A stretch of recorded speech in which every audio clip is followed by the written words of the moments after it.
It's deja vu all over again. We're back in a partial government shutdown. Republicans would rather shut down FEMA, shut down the Coast Guard, and shut down TSA. Republicans will do whatever is necessary to get the government open. We believe we have a constitutional obligation to only fund a Department of Homeland Security that is obeying the law. I am here to protect law enforcement and our great police and ICE and Border Patrol and everybody. Both sides appear to be far apart on how to fund the Department of Homeland Security. And after some contentious hearings on the Hill, bipartisanship does not seem to be in the air. I'm going to answer the question. Answer my question. No, I'm going to answer the question the way I want to answer the question. No, you're going to answer the question the way I asked it. Chairman Jordan, I'm not going to get in the gutter with these people. Are you serious? Talking about anti-Semitism to a woman who lost her grandfather in the Holocaust. We catching you red-handed. This guy has Trump derangement syndrome. He needs to. You're a failed politician. The Dow is over $50,000. I don't know why you're laughing. You're a great stock trader, as I hear, Raskin. What does the Dow have to do with anything? That's what they just asked. Are you kidding? The Attorney General highlighting the brightest spot for the administration ahead of the upcoming midterms. We just had fantastic reports on inflation, way down.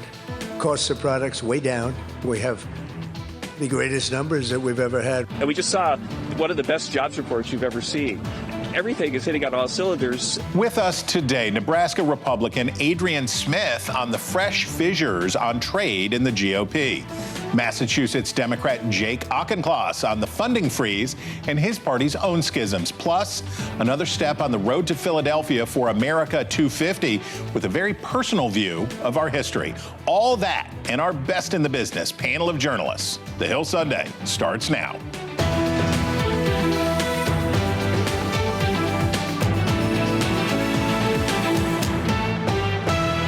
Hello from Washington and welcome to the Hill Sunday. I'm Chris Stirewalt. As of 12:01 a.m. on Saturday, we have been in a government shutdown. Well, kind of. The funding for the Department of Homeland Security lapsed. There's still money from last year's Trump budget for ICE, but other vital functions like the TSA, FEMA, and the Coast Guard will continue, but workers will start missing paychecks in early March, as 90% of department employees did during last fall's very long government shutdown. And while most of the government is funded, those core functions like airport security and disaster relief are intense pressure points for the Trump administration to try to force Senate Democrats to make a deal, as they did last time. What's different this time is overwhelming public disapproval for the way ICE is doing its job. With us now, Republican Congressman Adrian Smith. He represents every single bit of Nebraska that is not in the Omaha district. I believe, Congressman, it is geographically, is it the largest district? It's right up there. It's very close to the largest. You guys, that's a lot of Nebraska that you've got there. 80 counties and a couple time zones. Okay, exactly. But who's counting? Okay, so I'm not feeling a ton of urgency on this shutdown. I'm looking around Washington. Congress is in recess. Everybody's in recess. Is this time, was this sort of inevitable and that now we're just sort of stuck here and this will drift indefinitely? Well, I worry that it might drift indefinitely. The fact of the matter is it's unclear what the Democrats are even wanting. There's plenty of evidence to show that the regular order Homeland Security spending bill included more of their priorities than even the continuing resolution that they ended up supporting. Right. So this shutdown that we are in, because it's not even a continuing resolution now, right. It's disruptive. Look at FEMA, Coast Guard, some fundamental functions of government, and we're expecting workers to go unpaid. Well, one thing that the Democrats are definitely clear about what they want is they want curtailment, they want curbs on ICE enforcement. And they've got a 10-point list that they'll say, we want this and we want that and we want these other things. I look at the data, and the data tell me that while Americans remain broadly supportive of enforcing immigration laws and even deportations at a fairly large scale, we have a strong rebuke against the tactics that ICE used in Minnesota and elsewhere. One of the places where Republicans seem to be ready to make a deal, and I hear it more and more, body cameras, and maybe the masks. Those are two of the points on the Democrats' wish list. Can you see yourself getting behind either of those things? You know, I'd want to look at the very intricate details on how that would be carried out and hear more from, you know, the officers themselves. Certainly, we want accountability. Accountability is absolutely key. When you look at law enforcement doing their job, the fact that individuals would impede law enforcement doing their job, that is when things escalate, and we've seen them really spin out of control, leading to tragedy and loss of life that I think everyone can agree on. We want to avoid that type of situation. Okay. The one way that administrations historically have dealt with situations like this, watching the current administration, it seems like they're trying to do non-legislative things to avoid legislative restrictions, basically bringing Tom Homan in Minneapolis, pulling out of Minneapolis on the surge, not going to Maine, a number of these things, starting to wear body cameras in some places. One other thing that you can do if your administration has a problem like this is you can fire somebody. And the drumbeat around Kristi Noem is sort of unmistakable. Was unmistakable last week. The Wall Street Journal has this huge story detailing some pretty lurid allegations made against the secretary. Two questions. One, do you still back Secretary Noem for the job, number one? And number two, what do you think the White House is going to do about Kristi Noem? Well, I back Secretary Noem. I think that, you know, expecting her to resign or step down, whatever the case might be, I don't see where that really de-escalates the situation on the ground. And I think moving forward, though, we want to make sure there's accountability among officers and that we can have a process where they can do their job without impediment. So across those time zones in Nebraska and in all of those counties, there's an awful lot of corn that gets grown. And Nebraska is feeding a great deal of the world, whether the world knows that or not. And Nebraska's gotten really kicked in the teeth on the tariffs, retaliatory tariffs from other places.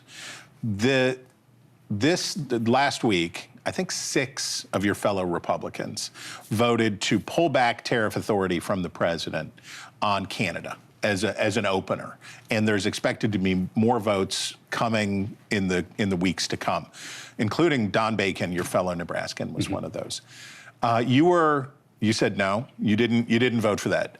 Unpack your decision. Is that about that you think the tariffs are good, or is it that you don't want that power coming back to Congress? You think that's better seated in the executive branch? Well, what it boils down to, and I'm not a fan of tariffs. I really never have been. I understand the president is seeking leverage with the tariffs, with some success, I might add. Fact of the matter is, I don't sense this proposal by the Democrats to be one that is going to go anywhere. Yeah. The president would ultimately have to sign the bill. We saw just by the vote itself that the votes wouldn't be there to override a veto. You know, 4 years that President Biden was in office, the Democrats didn't have a lot to say. In fact, President Biden himself had very little to say about trade. And you know, with trade, I like to point out that if we are not moving forward on trade, we are losing ground. There's no such thing as treading water and marking time. We lost ground during the Biden administration as it relates to trade. Enter the new Trump administration. You keep in mind that the tariffs from the first Trump administration that the Democrats could have changed. And Biden, because both parties are protectionist parties to some degree now, right? The Republicans came to like protectionism that they used to criticize the Democrats. And then when the Democrats got back, they said, great, we'll keep them. I think this right now, we are looking at various strategies to reduce trade barriers. Okay. Certainly that's my focus. I think a lot of my colleagues' focus. But for all of the criticism from the Democrats during the first Trump administration, they did exactly nothing to change those for 4 years. Hypocrisy is the tribute that vice pays to virtue, the man once said. On tariffs, so that you've struck right at the heart of the question around tariffs, and that the administration, it was April a year ago that the Liberation Day tariffs came in. And some people in the administration said this is a negotiating tactic that's going to get us to basically frictionless trade around the world. We're going to bring down barriers in other places, and you're going to sell more corn to people overseas, and we're going to buy more, and it's going to be great. And then other people in the administration said, no, this is an economic policy to rebuild our industrial base by making foreign goods cost more. I think that those good economic numbers that we're seeing, especially with inflation coming down, is a reflection of the fact that we didn't impose the tariffs, that the president ultimately, those Liberation Day tariffs, I think we have an effective tariff rate in the United States of 17% or something like that now, which ain't 258%. Right. Talk about the economic consequences and talk about how that's played out. Well, I think we need to be very careful and not just to simply add to the cost of products across the economy. I use the UK, for example. It wasn't that long ago when they wanted to exclude any discussion on agriculture products. Now, naturally, when I see that, I'm disappointed. But now we've seen, because the president has really leaned in on trade, with the UK specifically, they have offered to move on ethanol and beef. Two, incidentally, important products to Nebraska. Exactly. That's why I work on E15, because of corn farmers getting hit pretty hard on prices, and we want to do what we can to see stronger prices for corn. Okay. All right. Congressman, thank you for being with us.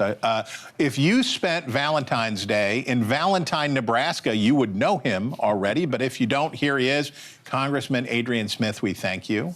All right, joining us now, Democratic Congressman Jake Auchincloss. He is a Marine combat veteran and member of the Energy and Commerce Committee. Congressman, thanks for being here. First, I want to get your reaction to what Congressman Smith had to say about lifting this partial government shutdown.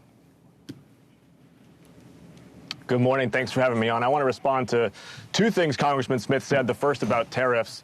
He indicated he does not like tariffs. Neither do I. The difference, though, between me and Adrian is that when a Democratic president imposed tariffs, I actually disagreed with him. I took to the Wall Street Journal and said he wasn't applying the 232 or 301 tariffs appropriately. So my ask of Adrian and other Republicans is, have the courage of your convictions. Americans are tired of hearing you grumble under your breath about one thing and then voting the other way after a Republican president has levied the biggest tax hike on the middle class since World War II unilaterally. I think Americans want to see Congress act, and they're tired of Republicans just supplicating themselves to the dear leader. And on the shutdown piece, though, do you think we're just sort of drifting off into an indefinite shutdown for Homeland Security? Democrats want the masks off, body cameras on. We want the warrantless dragnet operations to stop, and we want ICE to reprioritize towards border security and towards deporting criminals. There are about 29,000 unauthorized immigrants, for example, with murder or rape convictions. ICE has detained and deported less than 1% of them based upon recent data.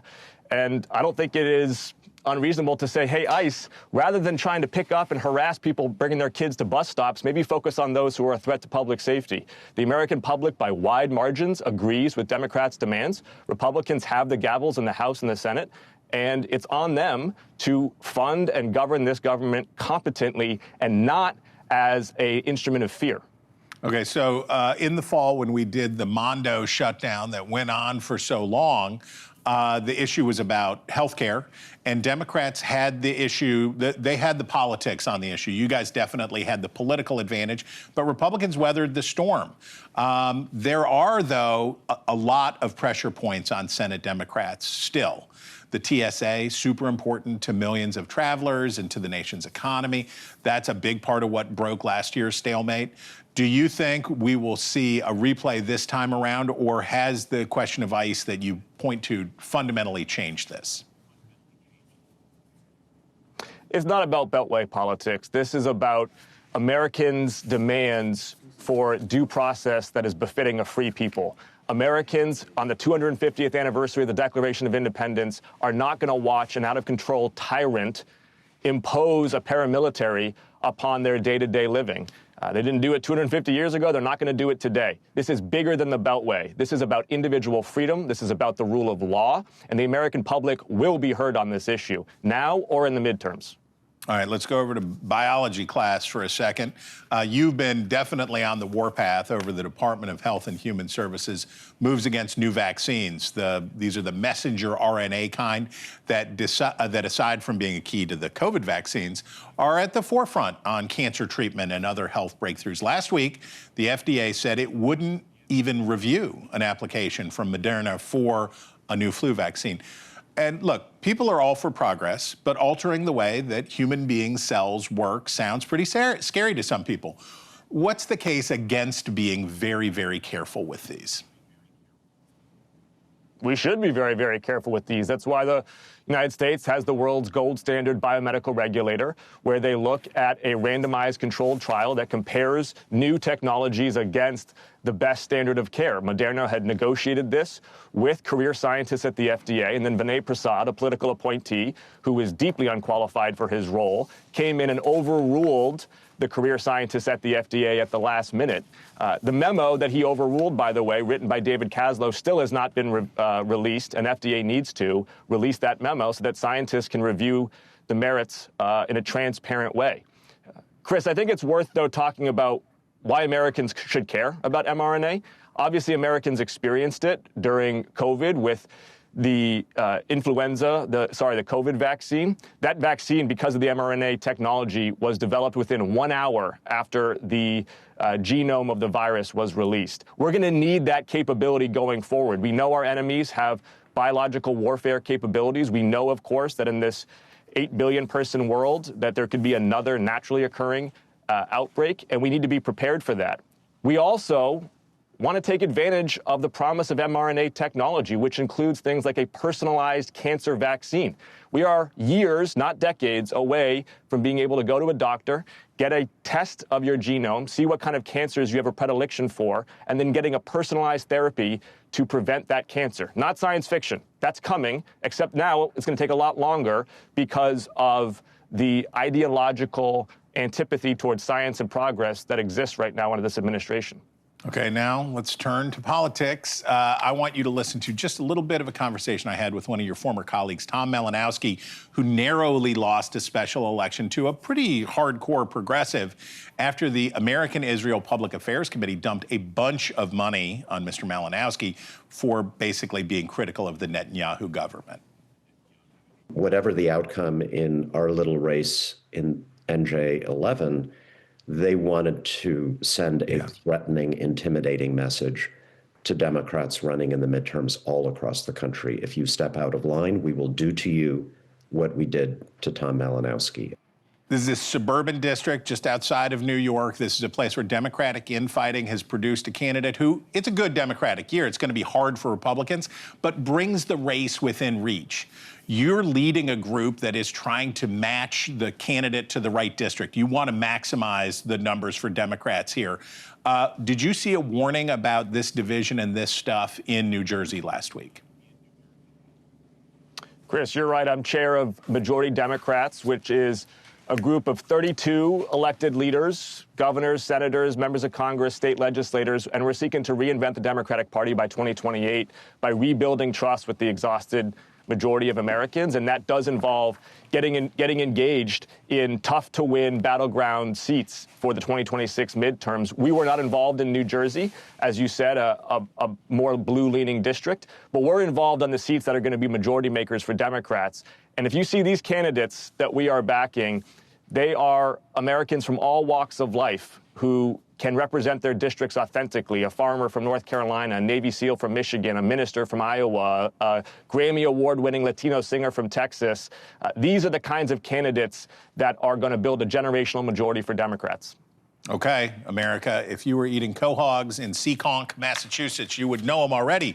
But if you don't, there he is, Congressman Jake Auchincloss. We thank you for joining us. Coming up, the economic news lately has been pretty good. But the administration's ratings are pretty bad. Our Best in the Business panel is on the other side when The Hill Sunday returns.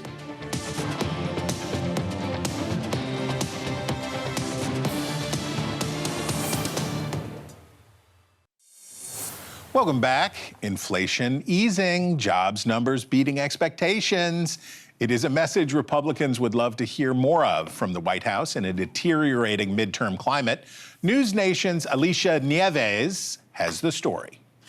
Hey, Chris. Yeah, as you pointed out a moment ago, data out this week really showing some hope for the American consumer, but it doesn't eliminate economic concern altogether. Let me break it down, starting with inflation. Prices, make no mistake, are still going up, but as you see here, kind of a slowing pace from December to January. January, we saw a 2.4% increase in prices versus 2.7% in December. It's actually the lowest rate we have seen since April of 2025.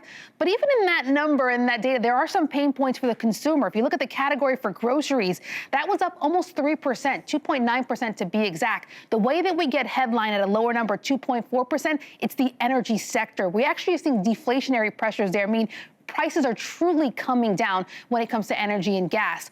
What could be a double dose of relief though, for consumers really came in the January jobs report, where it showed people are making more money. You got the average hourly earnings, that's up 3.7% last year, making it a little bit easier to handle those higher prices of 2.4%. Add to this number in the January jobs report, it showed we added 130,000 jobs. That's the best read we have seen since the second round of the Trump administration. But here is where the concern starts to come in. If you pull back a little bit, 6 months or so, the economy has only added about 85,000 jobs in total. And in 2 of those months, we actually saw unemployment increase here. We saw the employment growth be negative. So overall, prices are easing. Maybe we're starting to see a rebound in the labor market, but take that latter with a grain of salt, given that we have seen massive revisions with some of these numbers in the last year, and some will say in the last couple of years. Chris. Alicia, dare I say, right on the money. Thank you. Thank you very much. All right, with us now is our best in the business panel of journalists. Say hi to Phil Wegman. He's a White House correspondent for Real Clear Politics. You know Julie Mason. She is the host of the aptly named Julie Mason Show on Sirius XM's POTUS channel, where you can also catch this show every Sunday morning. And our friend Molly Ball, yay, veteran journalist and author of the forthcoming book, The Realignment, which you're going to make us wait another year for. Is this true? You're going to make us another year? I'm writing as fast as I can. Jeez, I know, right? If you want to help, we need the deets. Listening to Alicia's report, I think of Pam Bondi, right? And the yelling about the Dow's at 50,000 and it's 7,000. And so basically what I'm hearing from this administration is the same thing I hear from every administration, which is, how come you don't appreciate how good the economy is? Why are you talking about these other things? Is that right? Certainly that was the case with the immediate past administration. We heard constantly, right, from the Biden White House that Americans were simply failing to appreciate this wonderful economy that they'd been handed. And the other pattern that's repeating itself is people don't like to hear that while prices are still rising, they are rising at a decreased pace, especially when you very noisily promised during the presidential campaign that those prices were actually going to come down. And that's not something that's supposed to happen. That's not something. That grocery number is a killer, right? And people feel it, and people are still very unhappy. So whether that is because they've got, partisan blinders on, whether it is because there's a feeling of sort of instability and chaos that prevents people from feeling the sort of economic security that those numbers might suggest. And then I think the other aspect, politically, is that you have an administration that is yelling at people to look at the stock market, quite literally, but a president who has not been focused on we repeatedly hear he's going to tour the country, he's going to talk about the economy. Julie, that was short-lived. That was a short-lived. That's right, Julie. You know that I'm sure that you smirked when the White House, when Susie Wiles said, we'll be out every week. It's going to be like 2024. The president's going to be across the breadth and width of this great nation talking about this great economy. Right. It was adorable. It was adorable. You knew that wasn't going to happen. But Republicans would really, really, really, really, really like for this administration to have, let's say, a week where they stayed on message about the economy. But that's not what's happening here. And some of it is the Democrats, and some of it is the press, and some of it is this. But also, the administration keeps doing things. It's so true. And just to build on what Molly was saying, they've had a couple good indicators, the Dow, the jobs reports. Yeah. And so now they're like, look, we were right. And so now they're spiking the football. And that's a terrible toxic message for the midterms, because now they feel vindicated on the economy. Like, look at these numbers, we're doing so well. The whole thing feels so rickety, so shaky. And that that's what Americans are responding to. So if that's their message going into the midterms, yeah, members of Congress have something to be very concerned about. So, Phil, you heard Congressman Smith talk about the tariffs and talk about how he basically was saying, I don't want to vote against the president on tariffs because it's ultimately not going to succeed and he'll get vetoed. So why should I stick my face in a wood chipper? Which is not an insane thing to say. But the Republican revolt definitely is continuing. Every time Congress comes back into session, there's something else. There's some discharge petition waiting, or there's something going on. Tariffs is a pain point for Republicans. Does this continue? Are we going to keep seeing these?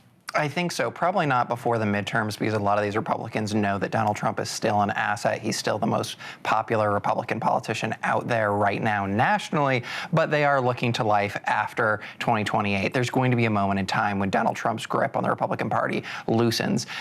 But, they are looking at the merits of these questions. They saw that paper that the Federal Reserve of New York put out saying that 90% of tariff costs are paid for by American consumers. They know that this is difficult, but thus far, I think that what we're seeing on the economy specifically is they feel like maybe the soft landing is happening. They don't want to jinx it, but when you have the White House already in the aisle reaching for their luggage, I think the rest of the country is saying, well, we're still a little jittery here. Let's wait till the plane comes to a stop. Does Pam Bondi survive? Or not Pam Bondi.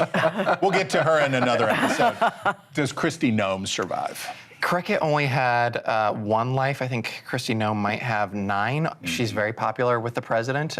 He has rewarded her because of the job that he thinks that she did on the southern border. I've got to say, we reported at Real Clear Politics that there are at least 4 folks who have let the president know that they're interested in that position. I think the main thing is that President Trump wants to keep the team together in a way that he was unable to do during the first administration. But in the first administration, the firings were useful, right? Dumping, I think, of Tom Price, who got sacked basically over using a private jet to fly to Philadelphia, which was a move.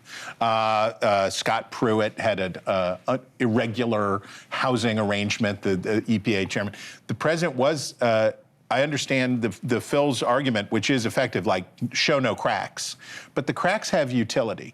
Are we going to get to a point with this administration, where they start really sacrificing people for the short-term problems? It seems like the mindset has changed. I mean, I remember when in the presidential debates, Donald Trump brought this up and said, at least when I see someone's not performing, I've got my finger on the trigger, I'm ready to replace them. And that is an asset to be able to look out and exercise some accountability on your employees, whatever happened to the guy from The Apprentice, right? I think that is something that people see as a strong suit, that you're willing to cut ties with someone who isn't serving you well. At the same time, what we see, I think, from Kristi Noem and from Pam Bondi alike, is the classic sort of audience of one performance that the president likes from his cabinet members. And as long as they continue to sort of serve up the televisual red meat to him, that's what he cares about. And he doesn't want to admit that any decision that he has made might have been less than flawless. Yeah, speaking of the Parker Posey-esque performance, you don't tell me, by the Attorney General,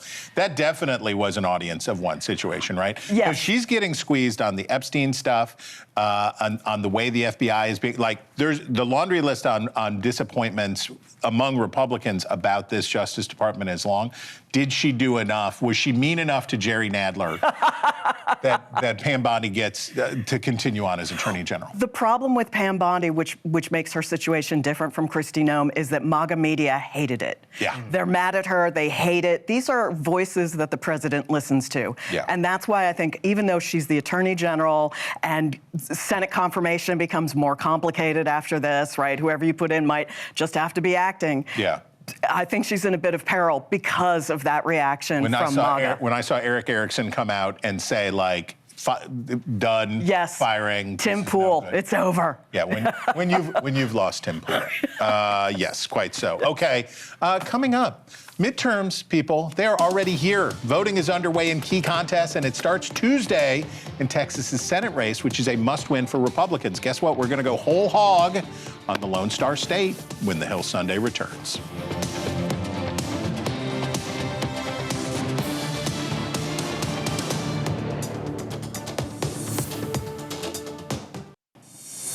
Welcome back. All right, what's his name? James K. Pork? Could be. Get your answers in. We want to name this hog. Anyway, we keep talking about the midterms as if they're happening later, but they're happening now. Early voting is already underway in some primary, and it begins Tuesday in the potentially majority-making Texas Senate contest. So let's get into it. Okay. We don't have a ton of good polling down in Texas, but we do have a fairly recent survey from the University of Houston. So let's start with the Democrats. Congresswoman Jasmine Crockett, who represents a Dallas district and is famous for her sick burns and hyper-progressive politics, is the leader over James Tallarico, the Austin area state representative who trained as a Presbyterian minister. She's up by 8, which is right at the margin of error in this poll, and there are 12% undecided. A lot of national Democrats are starting to pitch in for Tallarico. Not only are they worried about the polarizing Crockett throwing away a chance to flip a seat, but also that her love of controversy will cause problems down ballot in Texas and in other Senate races. The reason Democrats are so keyed in on Texas is because of this. Here are the Republican numbers. Texas Attorney General Ken Paxton is ahead of 4-term incumbent John Cornyn by 7 points, who is in turn 14 points ahead of Houston Congressman Wesley Hunt.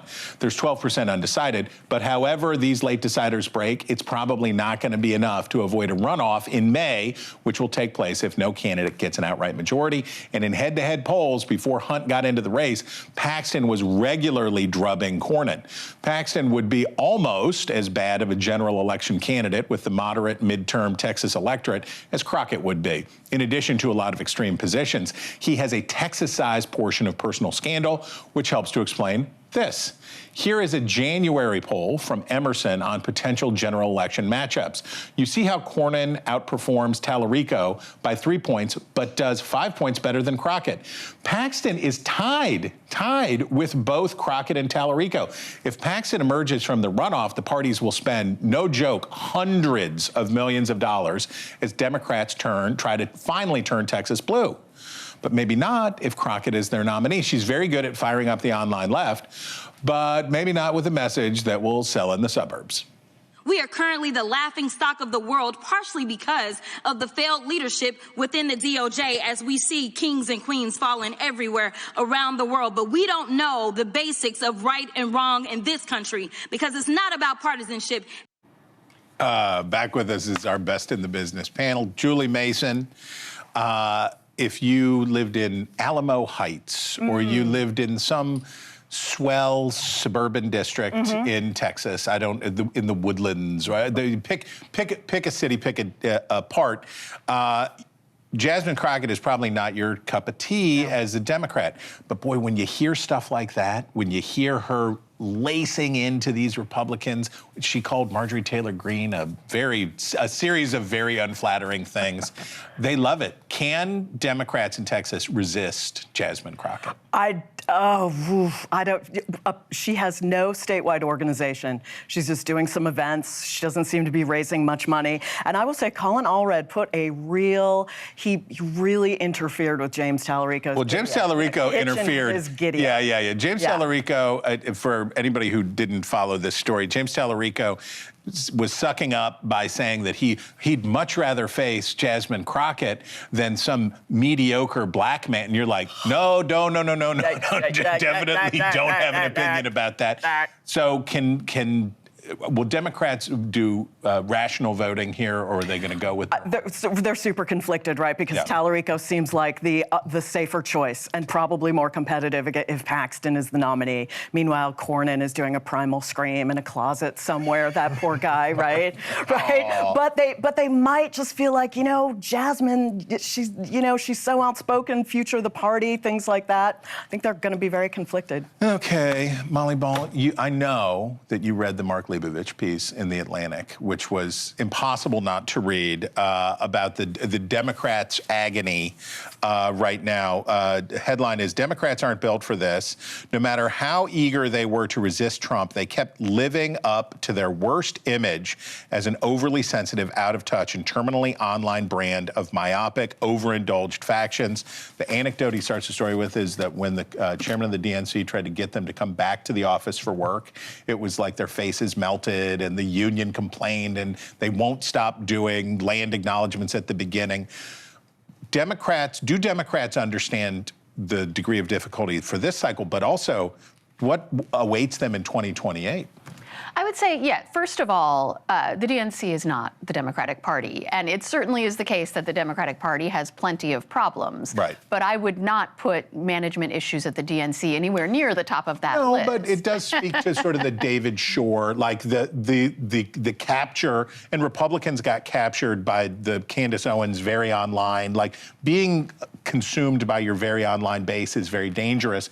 And I think the Leibovich piece says that's still a problem for Democrats. Absolutely, and the party is still very unpopular, and the brand still carries a lot of the negativity of, all of the sort of toxic issues they've associated themselves with over the past several years. I think, in the midterms, it usually works to be the party that's simply not the one in power. Someone in a blue suit standing over there. Right, and to the conversation about the Texas Senate race, when Democrats have been successful in midterms, I think back to 2018, the last Trump administration midterm, it has generally been by nominating sort of bland, middle-of-the-road, seemingly normal and competent candidates who don't necessarily have a sort of flamboyant personality.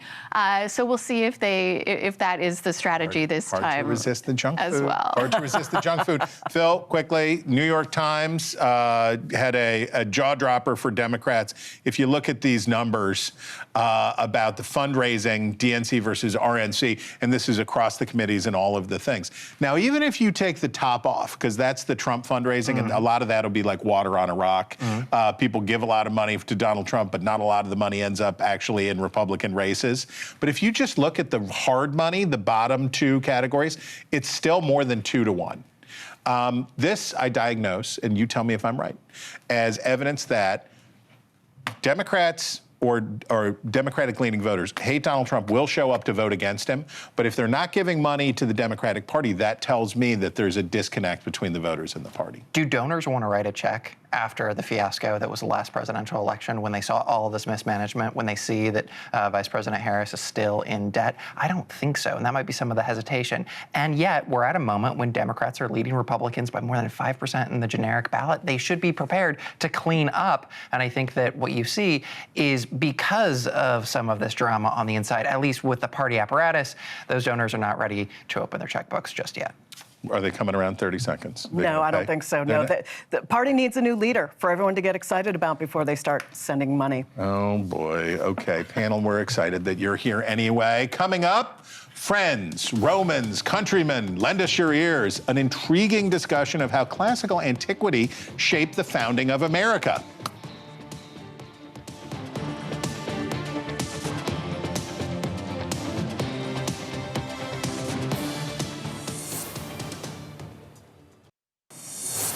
Now, we hope everybody is thinking and reading a great deal about the founding of America in this semi-quincentennial year as we continue on the road to Philadelphia and freedom. But what were the founders thinking about and reading in 1776? 250 years ago this week, a book that changed the world was published, the first volume of Edward Gibbon's The History of the Decline and Fall of the Roman Empire. Even people without advanced degrees in those days were well-versed in classical history. But Gibbon's work was a breakthrough, a quantum leap in how history would be studied, with more narrative, documented facts, and less of the mix of legend and myth that had predominated before. The founding generation was thinking very much about what caused the once free Roman Republic to become a dictatorship, an empire, and ultimately fall apart. The lessons of classical antiquity are etched across the debates of the time. When John Adams likened Georgian England to Rome in the days of Jugurtha as a venal city ripe for destruction, it was a reference his audience would have definitely understood. Making and keeping a republic that would avoid the twin terrors that beset Rome, mob rule or tyranny, caused the founders to think a great deal about executive power, to have a leader who would have the powers of a king, but not the divine right to rule, a chief executive who could respond swiftly in times of crisis, but still be treated as a mortal, not the demigods of Rome. But if you make your leader human, what will you do about his human needs? That is the question that dominated the vocational life of Gary Walters, who was the chief White House usher for 21 years, capping off a career that spanned 7 first families. Because of the Patriots of 1776, he did not serve people of a royal caste. He served individuals equal in the eyes of the law and in the eyes of God. He recorded many of his best stories in a new book called White House Memories. I think you're going to enjoy the little bit of this conversation that he and I had about it. Take a look. I can't let you go without asking you about Barbara Bush's hair. This story really tickled me, especially because Barbara Bush is, when you think about Barbara Bush, who looks like she could have been married to a founding father and a woman of such poise and reserve, but just do me the favor. Tell us the story about her hair. Well, Mrs. Bush had one of the quickest wits of anybody I've ever known. And each morning she would go from the White House over by the West Wing and go and have a morning swim in the swimming pool just south of the Oval Office. And when she'd go over in the morning, she'd have a bathing cap on her head, and the flaps over the ears would usually be up on top of her bathing cap, and her swimsuit was already on, and she had her robe on, and across she'd go. And when she came back, she'd come right back into the residence, get on the elevator, and go straight up to the second floor, past the first floor where the usher's office is. And one morning, she came back from the swimming pool, and the elevator, who we were all expecting to go straight up, stopped at the first floor. And the First Lady got off the elevator and walked over to the usher's office. And as she walked in the door, I stood up, and she leaned against the door frame. And she said, and the ear flaps on her bathing cap were still down, which was rather odd. And she had an odd look on the face, and she said, we have a problem. And I said, yes, ma'am, what's the problem? She said, and she reached over and she pulled the ear flaps up, and her hair was green. And she said, Gary, there's a problem at the swimming pool. And I said, I started to be defensive right away. And I said, Mrs. Bush, we check the pool every morning for the pH and the chlorine level and everything. She says, I don't believe that's the problem. We have a good friend who gave us some shampoo, and I used it for the first time last night. Oh, and no. I think the shampoo interacted with the chlorine. So she said, I think you can take care of things by taking that case of shampoo and giving it to the engineers who take care of the dogs and bathe them from this point forward, and we won't, neither I or George will be using that shampoo. So she was cool about it. She was very cool about it, but she also said, if any of you laugh, you're fired. That's cool too. But that's cool too. Well, it's I'll tell you what else is cool, that the proceeds from this book go to the White House Historical Association, White House Historical Association, which does so much good work in this regard. And you did so much good work for the country. This was real service, and this book is a real joy. So we thank you. I thank you for the opportunity. Heck yeah, heck yeah. You can go to the Hill's YouTube channel to watch the whole interview, and I hope you will. It's good. Okay, we've got to take a quick break, but when we come back, we're going to hit it out of the park with a great almanac. This is your almanac for today, Sunday, February 15th, 2026. On this day in 1764, the city of St. Louis was founded near the confluence of the Missouri and Mississippi rivers. Fur merchants set up a post to trade with the indigenous populations of French Louisiana. The fast-growing outpost would go from French-controlled to the Spanish to the French again before finally becoming American with the Louisiana Purchase of 1803. It's even where Lewis and Clark set out. The gateway to the West has been known for many things, from its iconic arch to its toasted raviolis. But as the city has also become synonymous with America's pastime, baseball. The Cardinals, or as they were first known in 1882, the Brown Stockings, were a dominant force in the still new world of professional baseball. Once winning 4 consecutive pennants, in the offseason, the team would barnstorm around the country playing amateur and semi-pro teams as a way to make money. In fact, it was these kinds of exhibition games that would give rise to what we now call spring training. As the business of baseball grew, more teams began to set up permanent camps for training and sobering up players after a debauched offseason. Eventually, most teams settled on either Arizona or Florida, where the Cardinals have made their cold weather home since 1946. And that's where you will find them and half of the teams in Major League Baseball starting this week. The first pitch is on Friday, and every team starts in first place. So whatever you're limbering up for this week, we hope you feel the sunshine. Until next time.